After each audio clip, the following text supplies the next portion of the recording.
Au cours de la Première Guerre mondiale, l'Empire austro-hongrois ne consacra pas de temps à la conception et au développement de chars, ou, plus grossièrement, de véhicules blindés au sens large. Ironiquement, le seul vrai concept de char, le Motorgeschütz, datait d'avant la guerre, mais avait été rapidement rejeté, la K&K-Armee ne souhaitant pas gâcher des fonds dans un projet, certes novateur, mais dont rien ne garantissait le succès. L'histoire leur donnera tort quelques années plus tard. Nous arrivons en 1918, en fin octobre, près de la ville de Vittorio Veneto. Les Italiens lancent une contre-attaque majeure en Vénétie sur le fleuve Piave. La débâcle est totale pour les forces austro-hongroises et porta le coup de grâce à la double monarchie. Une par une, les régions de l'Autriche-Hongrie proclament leur indépendance, tandis que la Regio Esercito avance de ville en ville, de Trento à Trieste. Les Austro-Hongrois, ou tout du moins ceux qu'il en restait, n'eurent d'autre choix que de signer un armistice avec l'Italie début novembre. S'ensuivirent alors les traités de paix, dont un qui nous intéresse, le traité de Trianon. Signé en 1920, il imposait au royaume de Hongrie une réduction drastique de son armée et de son équipement. Cette dernière ne pouvait dépasser les 35 000 hommes, la conscription avait été interdite et l'entraînement des officiers était restreint. Les canons de plus de 105 mm, les chars et autres armes lourdes avaient été confisqués et ou interdits. Entre l'Allemagne et la Hongrie, les similarités ne s'arrêtaient pas qu'aux traités qui leur avaient été imposés, mais aussi au réarmement secret qui en découla. Les Hongrois camouflèrent leurs troupes dans des unités de police, de gendarmerie ou même de compagnies aériennes. Bref, des entités qui sur le papier n'avaient pas à combattre. Le réarmement s'intensifia durant les années 30, la Hongrie ayant accès au marché italien, britannique ou encore suédois. Ces différents pays restaient difficiles à convaincre, les futurs pays belligérants du second conflit mondial souhaitant d'abord équiper leurs propres armées. La Hongrie ne pouvait pas se permettre d'assigner son industrie à son armée, la base industrielle hongroise ayant été décimée après la Grande Guerre, avec la perte des autres territoires anciennement austro-hongrois et à cause du traité de Trianon. Malgré les déficits industriels, l'armée magyare continue à s'agrandir, atteignant en 1938 un effectif de 85 000 hommes, bien plus que ce que le traité autorisait. Les Hongrois profitèrent de la situation tumultueuse de cette époque pour révéler son programme de réarmement soutenu par l'Allemagne et l'Italie. Dans ce contexte, la petite entente proposa à la Hongrie de négocier un accord de réarmement en bonne et due forme, justifié par la détérioration de la situation internationale. Le 22 août 1938, à Bled, le réarmement de la Hongrie devint de fait légal. Les Hongrois lancèrent alors le premier plan UBA, dans le cadre du programme de Győr, visant à renforcer les effectifs de l'armée à 150 000 hommes avant 1940, puis par la suite de 2 divisions blindées. Le programme de Győr, avant tout un programme économique, mettait l'accent sur l'industrialisation du pays et à la perfection des entreprises déjà existantes. Ainsi, l'achat dans les années 30 de véhicules tels que des Fiat 3000 permirent aux usines comme Manfred Weiss, Gantz ou Mavog de se faire la main sur des véhicules blindés, même si ces derniers étaient alors parfaitement obsolètes. Si les Hongrois reconnurent alors l'intérêt de véhicules blindés à part entière, leur industrie ne leur permettait toujours pas d'atteindre leur ambition d'avoir plusieurs brigades motorisées. Néanmoins, un ingénieur hongrois, Nicolas Straussler, dessina les premières esquisses en 1931 d'un char hongrois, connu sous le nom de V3, V signifiant Vontato à 4 acteurs. C'était là un moyen de camoufler le vrai but du véhicule. Quelques années plus tard, Straussler revint à la charge avec un V3 amélioré, nommé V4.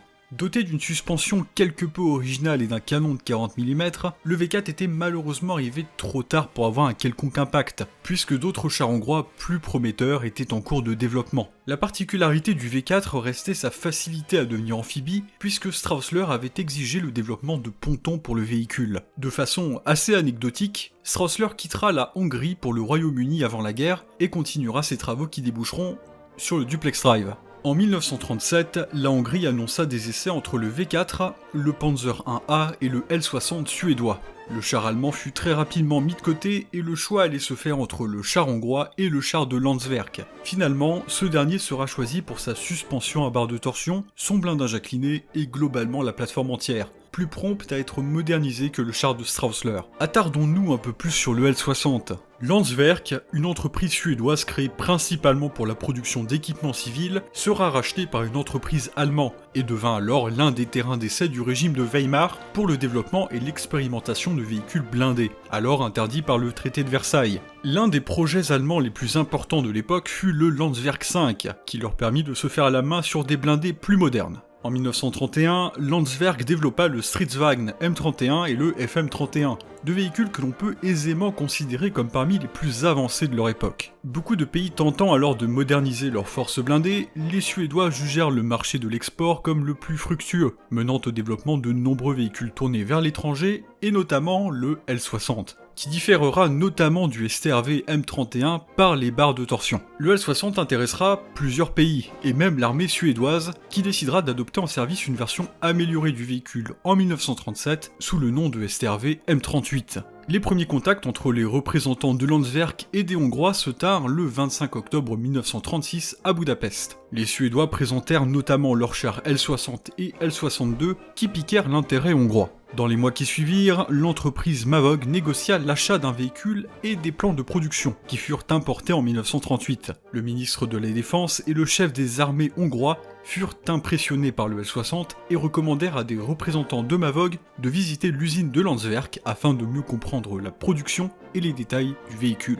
Suite à cette petite visite fructueuse, Mavog souhaitait acheter un véhicule supplémentaire, qui devait être directement livré en Hongrie. Malheureusement, Landsverk ne put en produire un à temps, et par chance, les Autrichiens qui venaient de finir les essais avec leur propre L60 purent l'envoyer en août 1937 aux Hongrois. Le V4 fut alors testé face au L60 et s'il était doté d'une meilleure protection et d'un meilleur canon, le char suédois était supérieur sur tous les autres points. Ainsi, entre octobre et novembre 1937, le L60 fit preuve d'une grande fiabilité, ayant parcouru quasiment 2000 km sans aucun problème technique. Le L60 fut alors recommandé pour la production et pour l'adoption en service. Fin 1937, Mavog acheta la licence du L60 et un exemplaire du véhicule avec une tourelle modifiée. Agrandie pour pouvoir y rajouter une radio, la nouvelle tourelle devait permettre un meilleur confort pour l'équipage. Ce véhicule arriva en Hongrie début 1938 et sera directement testé. Les conclusions suivantes furent établies en mars 1938.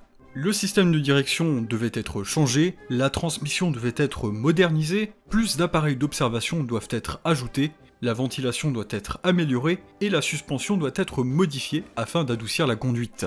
L'armement et le blindage furent aussi mentionnés comme insuffisants. En septembre, les représentants de Mavog et de Gantz évaluèrent la possibilité d'amélioration du véhicule dans un temps limite. Le canon original de 20 mm fut rejeté à cause de sa conception et du manque de munitions. Plusieurs canons avaient été proposés, comme un 25 mm, un 37 mm ou un 40 mm.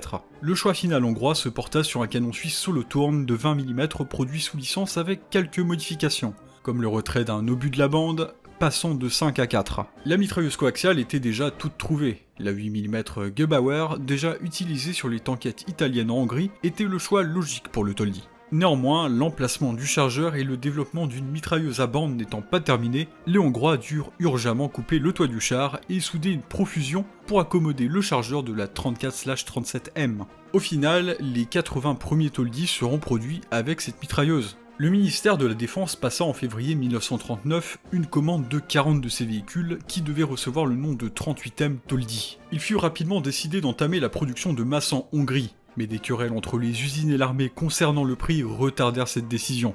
L'armée, qui voulait tout d'abord 64 véhicules, dut se rendre à l'évidence que 80 étaient nécessaires, et la commande fut passée le 17 février 1939. Le premier prototype fut construit après cette date afin d'essayer les nouveaux composants, notamment le canon de 20 mm et la radio hongroise, dont la première série prenait une forme de demi-cercle au-dessus de la tourelle. La production de masse, qui devait débuter à l'automne 1939 avec 32 véhicules à fin de l'année, ne prit jamais. L'armée hongroise ne reçut aucun char de l'année à cause de retard dans les composants provenant de divers pays, d'éléments de la transmission suédois en passant par les optiques Zeiss allemandes. Les Hongrois, assez furieux, décidèrent que l'année suivante, leur industrie allait produire de façon entièrement locale les composants du Toldi.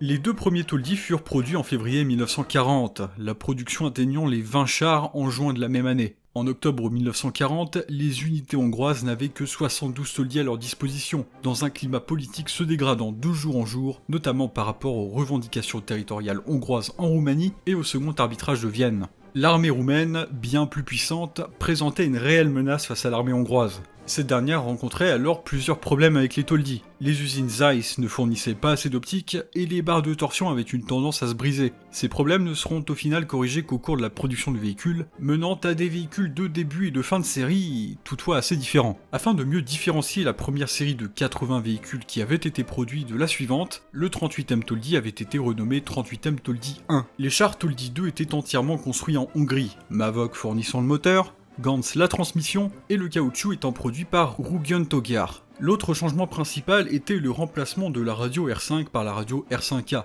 avec une antenne plus classique. Les Toldi 2 étaient produits de mars 1941 à la fin de l'année, avec une production totale de 110 véhicules, 68 par Ganz et 42 par Mavog. L'armée hongroise était donc dotée à la fin de l'année 1941 de 190 chars Toldi, dont la première série sera rapidement équipée de la nouvelle radio, éliminant une des seules différences entre les véhicules. En 1941, les retours d'expérience du Toldi, que nous verrons plus en détail par la suite, révélèrent d'importantes lacunes sur le véhicule, telles que l'armement ou le blindage. Le blindage allant de 5 à 13 mm ne résistait absolument pas aux fusils anti-chars soviétiques, sans parler des canons de plus gros calibre. Les premiers plans hongrois semblaient assez démesurés. L'Institut technique militaire souhaitait le réarmement des Toldi avec un canon de 40 mm et une production de 280 véhicules. Ce souhait était motivé par les retours des troupes qui affirmaient que le Toldi n'avait alors plus qu'un rôle secondaire au combat, et qu'un char plus lourd, mieux armé et plus blindé était nécessaire.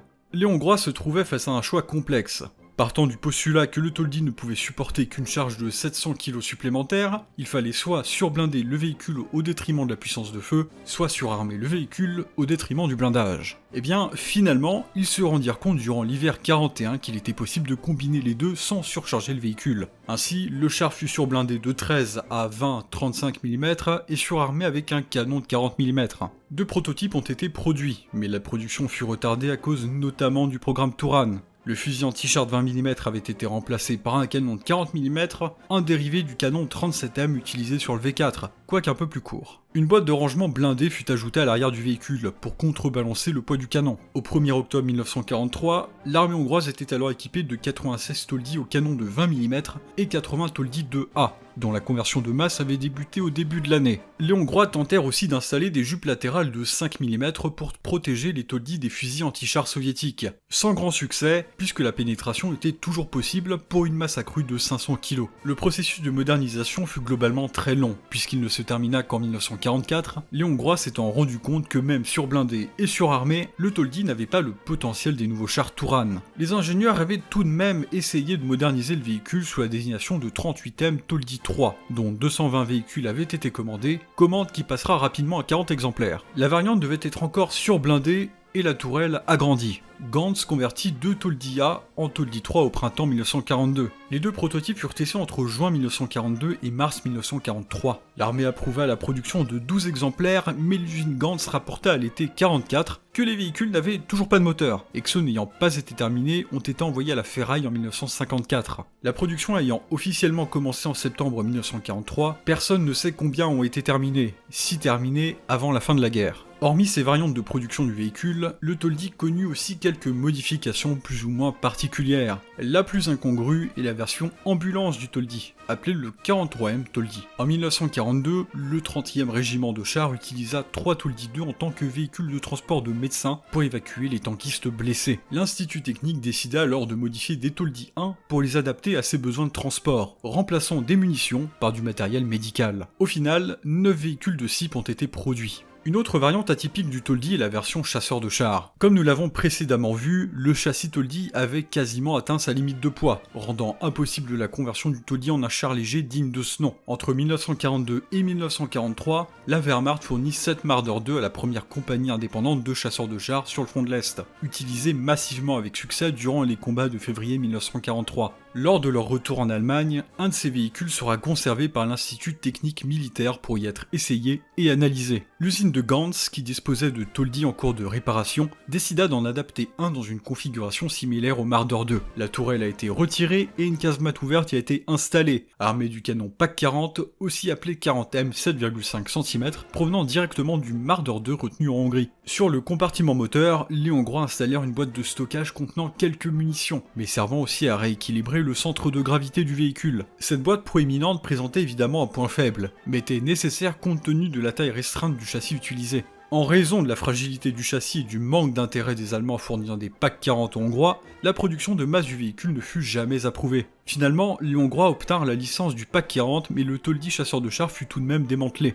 Le canon a été réinstallé sur le Marder, qui reprit son chemin vers l'Allemagne. La dernière modification, peut-être la plus exotique, est l'installation de roquettes anti-chars sur le Toldi à l'été 1944. Le lance-roquette 44M Buzogani a été installé à l'arrière du véhicule et pouvait tirer des charges creuses avec une pénétration d'au moins 300 mm d'acier. Hormis ces quelques informations, ce système n'est pour ainsi dire pas une modification de série du véhicule, plutôt une variante réalisée sur le terrain à partir d'un lanceur double normal. La situation dans laquelle se trouvait la Hongrie à l'été 44 empêcha ce système de démontrer son potentiel, et l'histoire suivant l'image de ce véhicule et de ce projet n'est pas connue. Nous parlions tout à l'heure des retours d'expérience du Toldi au combat. Il est enfin l'heure de s'attarder sur une carrière assez exceptionnelle, pour un char de ce gabarit et d'une nation aussi mineure. Les 38e M Toldi formèrent la principale composante des forces blindées hongroises et sera utilisé plus ou moins activement de 1940 à 1944, dans des rôles de chars légers, mais aussi de chars de reconnaissance. Après cette date, il sera relégué à un rôle tout à fait secondaire, du fait de sa grande obsolescence. Il connut tout de même sa première opération à la fin de la T40, en septembre, dans les contrées encore roumaines de Transylvanie. Cette dernière, suite au fameux traité Trianon, sera décernée à la Roumanie, ce qui, pour ainsi dire, ennuiera grandement les Hongrois. Tandis que l'Allemagne se battait à l'ouest, l'URSS envoya fin juin un ultimatum à la Roumanie, lui affirmant qu'elle devait lui rendre la Bucovine et la Bessarabie, sous peine d'invasion.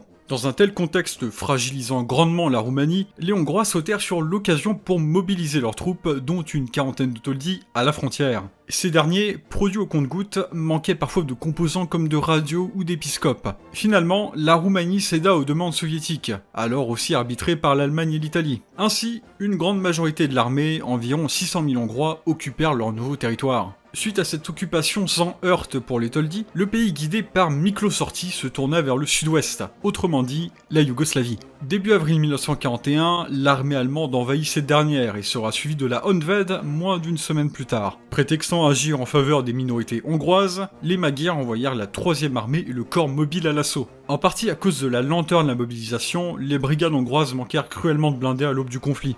Le 12 avril, les Toldi prirent part à leur premier combat contre des soldats serbes, s'assurant une victoire rapide près de la ville de Sombor, en Voïvodine. Le jour suivant, lors d'une mission de reconnaissance, un Toldi heurta une mine et perdit une chenille. Dans la même journée, les Hongrois furent confrontés de nouveau à des troupes serbes armées de fusils anti-chars. Suivant une intense bataille, les Hongrois capturèrent 1 millier d'hommes et atteinrent la ville de Novi Sad, le point final de l'épopée des Toldi en Yougoslavie. Comment donc parler du Toldi sans mentionner son utilisation durant l'opération Barbarossa, face aux forces soviétiques ? Si la Hongrie n'avait initialement pas comme but de rejoindre la guerre avec les Allemands, un bombardement le 26 juin par 3 bombardiers mi-moteurs non identifiés força les Hongrois à répondre en bombardant l'Ukraine. Que cette opération soit vraiment un bombardement soviétique ou une opération sous fausse bannière des Allemands, le fait est que la Hongrie était désormais en guerre contre l'Union soviétique. Le groupe des Carpates, nom donné au groupe envoyé en URSS, était d'abord constitué du 8e corps et du corps mobile. Ce dernier était composé de 3 brigades, chacune d'elles étant dotée d'au moins un bataillon de blindés. Un bataillon de chars et d'infanterie cycliste typique comprenait alors 3 Toldi du QG et 2 compagnies de 18 Toldi chacune, pour un total de 39 chars. Un bataillon blindé était quant à lui composé de 2 compagnies de chenillettes, elles-mêmes divisées en 3 pelotons de chenillettes et en un unique peloton de chars légers. Les troupes hongroises avancèrent à partir du 30 juin dans un terrain particulièrement difficile, empiré par les soviétiques détruisant les ponts derrière eux. Typiquement, afin de pouvoir flanquer les troupes battant en retraite, les 2 brigades motorisées avançaient côte à côte, entourant la brigade de cavalerie. Les Hongrois furent vite confrontés à la réalité d'une guerre d'une échelle qu'ils n'avaient jamais connue. Le système routier inadéquat et le soutien logistique très en retard empêchèrent les Hongrois d'aller bien vite.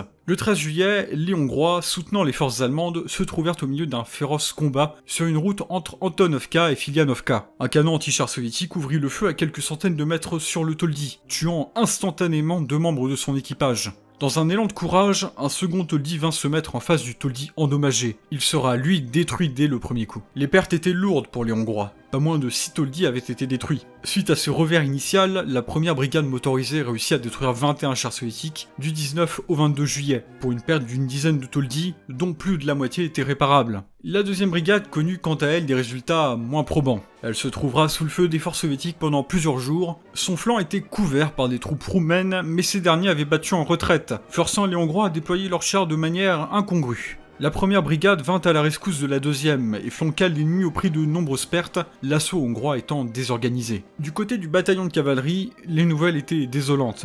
Une compagnie de chenillettes avait été quasiment annihilée et jamais les forces hongroises n'avaient connu un tel niveau de perte. Le 27 juillet, des Toldis reçurent l'ordre d'attaquer les soviétiques à Gordievka. Durant cette bataille, 19 Toldis ont été perdus, mais la plupart ont été réparés. De façon assez anecdotique, à plusieurs reprises, les commandants de Toldis sortaient de leurs chars avec leurs pistolets de service et tentaient de se battre au corps à corps face aux soviétiques. Sans grand succès, cette technique permit à plusieurs chefs de chars de Toldis d'être décorés. Faute à un trafic très encombré, le corps mobile n'avait début août plus que 43 Toldis en état de marche. Les brigades hongroises seront alors réorganisées d'une façon qui apparaîtra à l'écran et qui mettra en valeur le rôle de reconnaissance des Toldis. L'avancée des Hongrois fut alors très rapide, atteignant le Donetsk le 28 octobre. Quelques jours plus tard, le 6 novembre, le corps mobile arrêta tout combat et fut rapatrié en Hongrie après avoir parcouru 2 milliers de kilomètres. Les pertes blindées avaient été lourdes. Sur 95 soldats, 25 avaient été complètement détruits et 62 envoyés en réparation. L'année suivante, les Allemands demandèrent grossièrement le soutien de l'armée hongroise entière. Cette dernière avait été somme toute assez indépendante à l'aube de Barbarossa,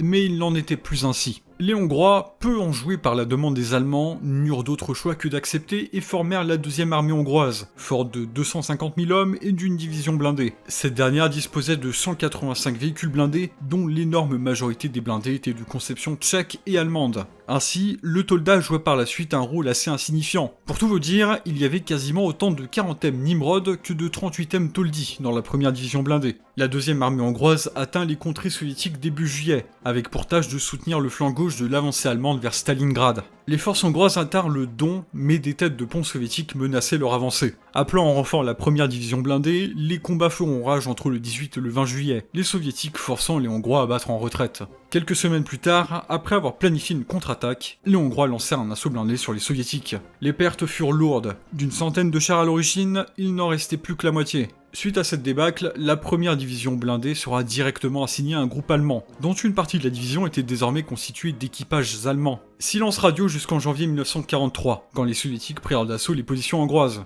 De par leur situation, ils ne purent contre-attaquer sans l'autorisation des Allemands, qu'ils ne reçurent alors pas. Ce n'est que quelques jours plus tard que les Panzer IV et 3 de la division passèrent à l'attaque. Mais plusieurs furent perdus en raison des conditions climatiques et du manque de carburant. Les pertes totales de la première division blindée sur le front de l'Est s'élevèrent alors à 22 Panzer IV, 10 Panzer III, 64 chars 38 tchèques et 11 Toldi, sans compter les pertes humaines.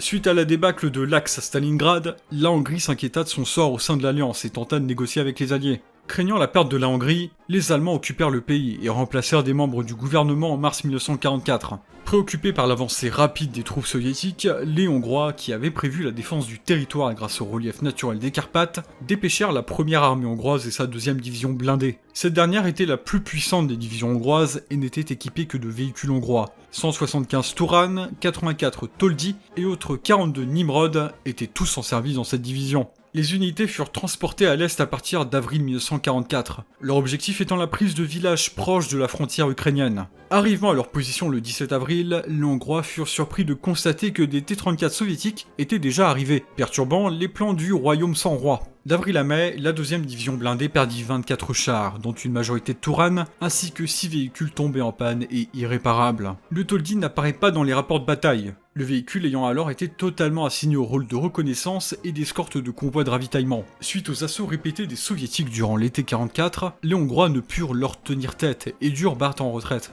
Suite au coup d'état en Roumanie, le commandement hongrois redirigea ses efforts sur l'occupation du sud de la Transylvanie. Ainsi, la deuxième armée hongroise fut remise debout, et avec elle, la deuxième division blindée. Dans un élan de courage, les Hongrois lancèrent un assaut face aux troupes roumaines, alors bien plus puissantes. S'ils connurent initialement quelques succès, ils ne purent résister aux soviétiques, qui les empêchèrent d'avancer vers les Carpates. Durant les combats de l'automne 44, les Roumains mirent la main sur plusieurs Toldi et Touran, ainsi qu'un Zrini, qui seront utilisés contre les Hongrois. Le reste de l'histoire n'en sera pas bien brillant pour la deuxième division blindée. Acculés et manquant de matériel, les véhicules sont rayés des listes à tour de bras. En décembre 1944, sur une centaine de chars, seulement 17 sont opérationnels.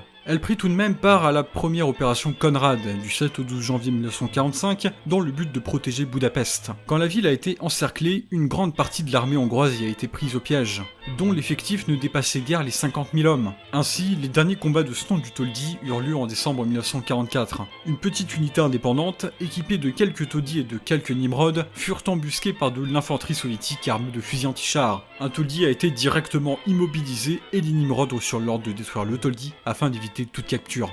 En conclusion, le Toldi aura été la malheureuse victime d'une longue stagnation pas inconnue des nations industriellement moins compétentes. S'il se révélait être un très bon véhicule pour sa catégorie avant la guerre, l'impossibilité de concilier caractéristiques de combat et capacité de production empêcha le Toldi de vraiment évoluer. Malgré les capacités relatives d'évolution de la plateforme, construire ses propres chars relève bien encore d'un grand défi pour toute nation. Défi que relevèrent les Hongrois aussi bien avec le Toldi qu'avec le Touran. Si l'on peut se moquer de caractéristiques plus ou moins archaïques, il faut tout de même acclamer les Hongrois car au moins, ils ont essayé.